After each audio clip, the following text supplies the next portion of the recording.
Waalaikumsalam warahmatullahi wabarakatuh.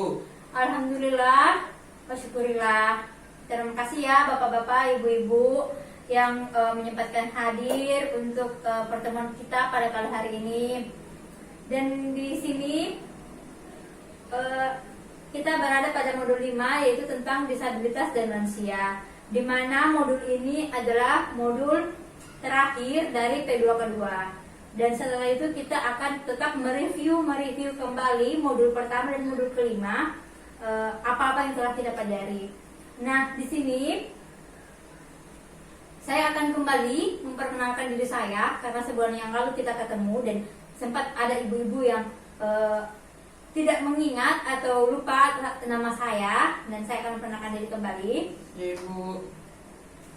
Saya Afrin Ridwan, bisa dipanggil dengan Ibu Vivi, pendamping Kelurahan Lemoe dan Lompoe. Siap, Bu. Bagaimana kabar Ibu, sehat? Bapak sehat? Sehat, Ibu. Alhamdulillah, syukurillah. Nah, sekarang di sini kita akan memasuki tentang sesi di mana kita bahas tentang masalah lansia. Dan kebetulan juga saya masih mempunyai seorang nenek di rumah yang umurnya itu 80 tahun. Saya mempunyai nenek dan kakek umurnya 80 tahun lebih. Dan di sini lansia itu dilindungi, Bu. Dia mempunyai undang-undang. Dia dilindungi dari WHO, World Health Organization, Organisasi Kesehatan Dunia. Di sini WHO membagi beberapa kategori lansia. Yang pertama itu lansia usia pertengahan adalah 45 sampai 59 tahun. Nah, mungkin di sini kebanyakan ibu-ibu yang berusia pada usia pertengahan. Nah, kita sudah masuk, Bu, dengan kategori lanjut usia. Usia pertengahan ya? Iya, Bu. Lanjut usia 60 sampai 74 tahun. Dan namun di PKH itu adalah usia lansia 70 tahun. Kenapa? Karena usia 60 masih dianggap adalah usia yang produktif. Maka belum dimasukkan ke dalam kategori lansia dalam aplikasi EPKH yang menjadi komponen sebagian dari ibu-ibu dan bapak-bapak. Selanjutnya itu adalah lanjut usia 75 sampai 90 tahun. Nah, ini lanjut usia tua, ini adalah usia yang hanya beberapa yang bisa mencapai umur seperti ini ya. Hanya yang bisa beberapa yang diberikan keberkahan oleh Tuhan Yang Maha Esa untuk mencapai umur seperti ini. Lansia sangat tua di atas 90 tahun. Nah, ini juga ada beberapa lansia yang usianya 90 tahun, tapi kalau di Indonesia sangat jarang sekali. Kalau di Cina, mereka lansianya ada sampai 100 tahun, ada yang sampai lebih. Itu karena dari kepribadian tiap hari lansia tersebut, bagaimana dia menjalani hari-harinya. Nah, di sini, seperti yang sedang tadi, ayat 2 itu adalah lansia yang telah mencapai usia 60 tahun. Sedangkan di PKH itu 70 tahun, karena kita masih menganggap 60 tahun itu masih bisa produktif bagi lansia.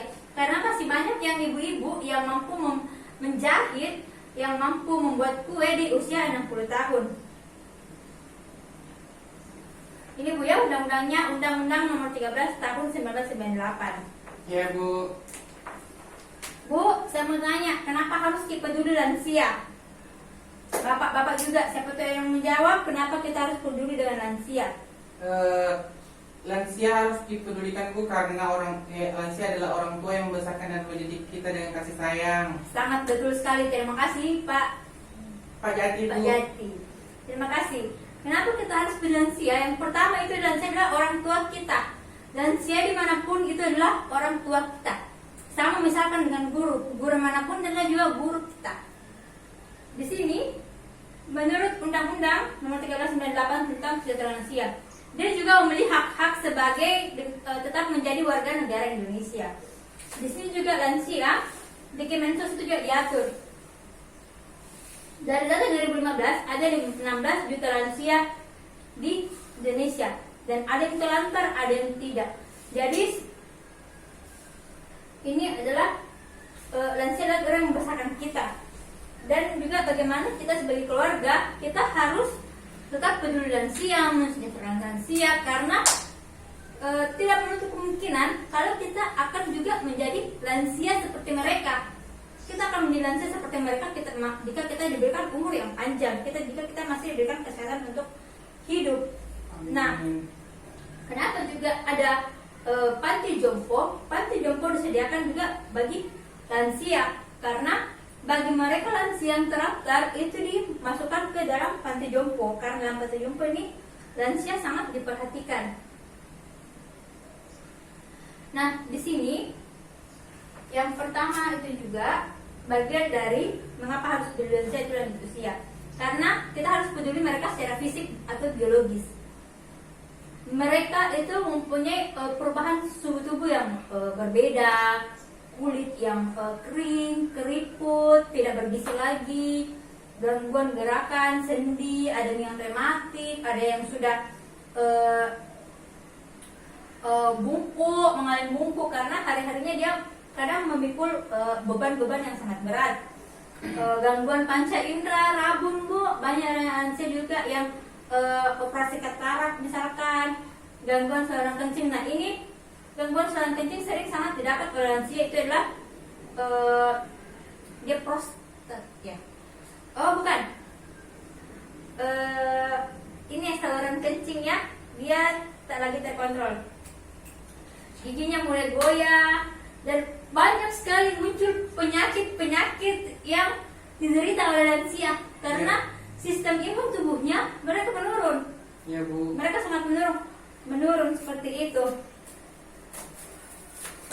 Lanjut, kondisi dan permasalahan lansia itu dia psikososial, diri dan hubungannya orang lain. Nah di sini lansia sering perubahan emosi pada lansia itu sangat tidak teratur. Karena kenapa? Karena dia depresi, cemas, penuh ketakutan. Jika saya seperti ini maka akan seperti ini. Jika saya seperti ini maka akan seperti ini. Jika saya jalan, saya takutnya akan jatuh. Seperti itu, banyak sekali kecemasan dan ketakutan yang dihadapi oleh lansia. Di sini dia cenderung begitu bu. Dia cenderung diam, melamun, dan dia akan sebenarnya lansia itu akan sedikit kembali ke masa lampau.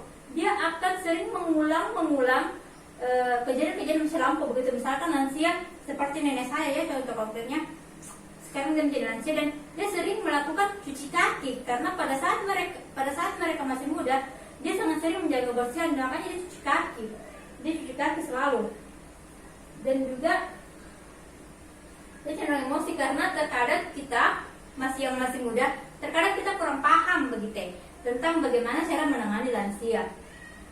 Nah, lansia di sini tentang spiritual dan rohani. Nah, Ibu, sebelum saya lanjut, di sini saya akan hanya membahas 5 kondisi dan permasalahan lanjut usia. Karena kenapa itu akan saya lanjutkan ke materi berikutnya. Karena kalau akan dibahas pada beberapa materi ini itu akan memakan waktu yang lama. Seperti itu. Di sini saya akan membahas hanya 5 kategori. Siap Bu. Dan selanjutnya itu tentang spiritual rohani. Lansia yang pada dulu masa mudanya, dia kebanyakan yang jarang beribadah itu adalah mereka lansia yang tidak sabar. Karena saya juga mempunyai kakek umur 80 tahun, masa muda dia dipenuhi dengan masa beribadah. Dia beribadah dan sabar. Sampai saat sekarang ini dia memang melupakan beberapa cucu-cucunya. Dia tidak menghafal lagi nama-nama cucunya. Tapi dalam beribadah, baca Al-Quran, kesabaran mereka tetap mempunyai.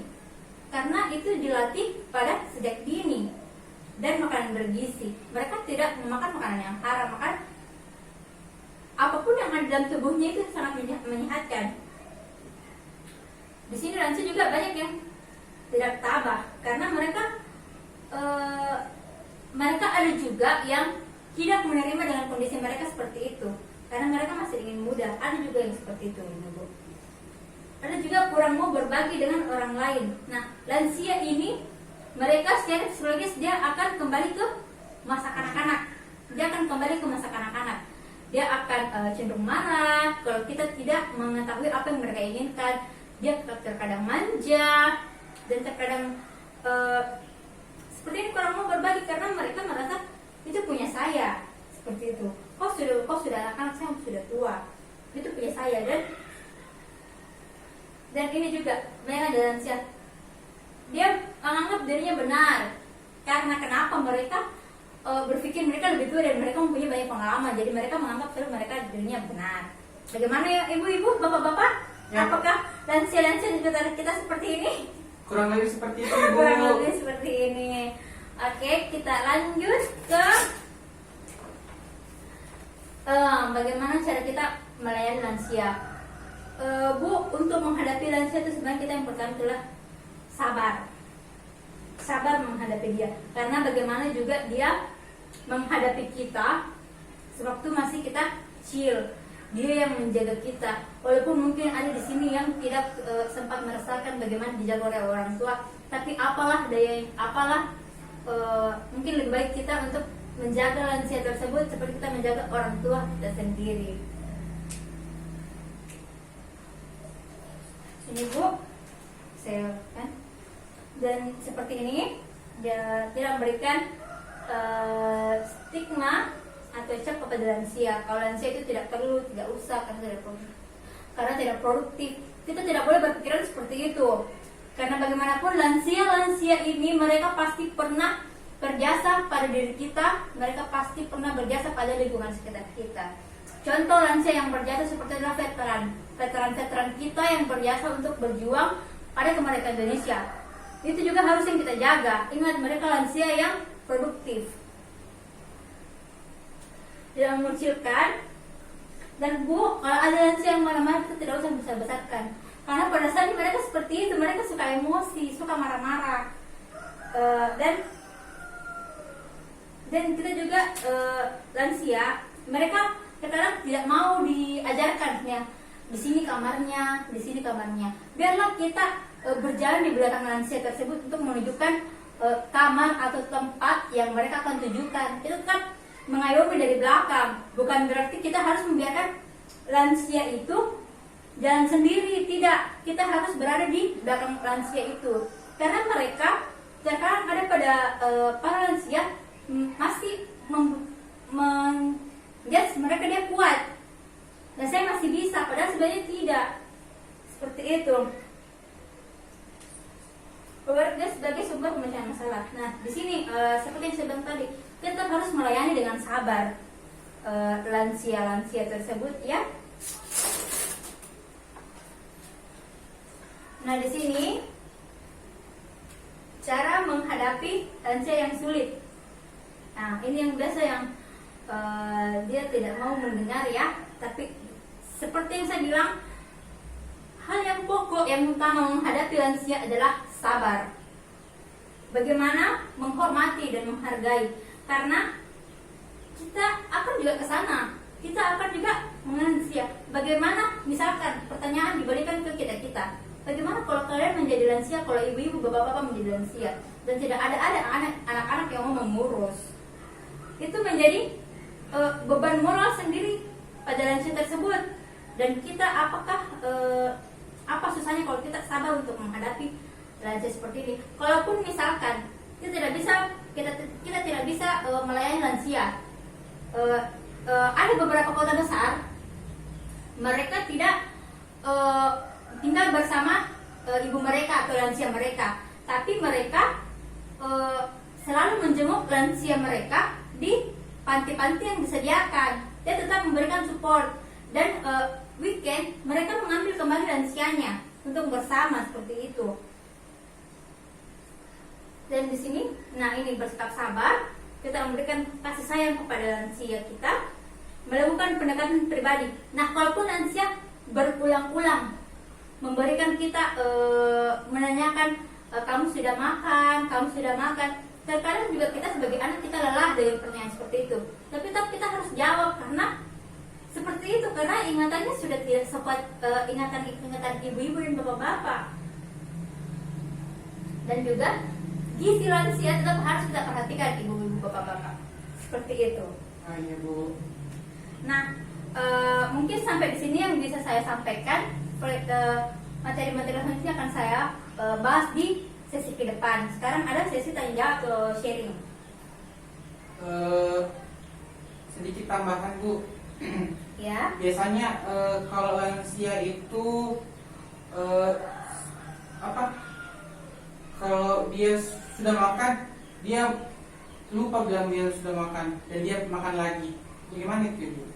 Kalau bagi saya itu tidak ada masalah, tapi porsinya kita sebaiknya untuk mengurangi agar tidak menjadi sebuah penyakit bagi lansia tersebut, atau kita mengganti makanan tersebut jika dia ingin makan dengan snack, cemilan atau roti seperti itu, untuk juga mencakupi nutrisi dan gizinya. Oh iya, makasih banyak Bu atas jawabannya. Ya, terima kasih untuk modul 5 tentang lansia dan disabilitas. Terima kasih atas kesempatan Bapak dan Ibu yang memberikan kepada saya, dan di sini kita sharing Bu ya tentang masalah lansia dan intinya di sini cara menghadapi lansia itu kita sabar. Dan di sini saya akhiri dengan ucapan bila itu dari Selamat